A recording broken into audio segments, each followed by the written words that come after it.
আমার বক্তব্য শুনবেন, একটা বক্তব্য শুনে আপনার হাসি পাবেন না, বরং অন্তরটা দুমড়ে মুচড়ে যাবে, চলে যাবে। কিন্তু যখনই বলবো যে যদি স্বামী স্ত্রীর দিকে একবার তাকায় তার সব পাপ ক্ষমা হয়ে যায়, এটা কোরআন হাদিসের কথা। আপনার তো কিছুই বললেন না, তো সুবহানাল্লাহ তো বলবেন। এত সুন্দর একটা ফজিলত বললাম, কিছু বলবেন না? অন্তত বলেন না আউযুবিল্লাহ।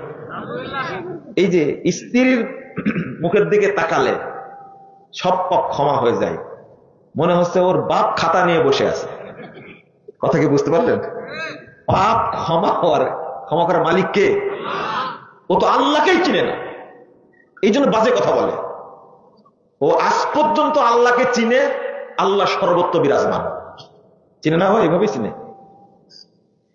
ও চিনে আল্লাহ নিরাকার, নাউযুবিল্লাহ। ও আল্লাহকেই চিনে না। আর এই আকীদা যার মধ্যে আছে, সে মুসলিম না, সে কাফের। শুধু কাফের না, খাঁটি কাফের। আপনার ঠিক বলার দরকার নাই, আমি ঠিক বলেই বলছি।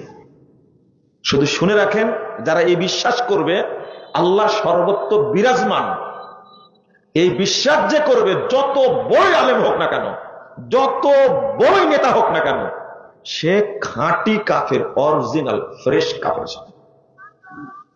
তো আল্লাহ সম্পর্কে জানলেই বাজে কথা বলতো?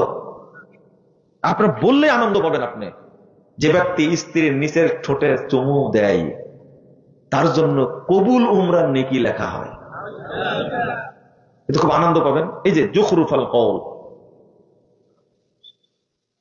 এই যে মনোমুগ্ধকর কথা বলে দিল,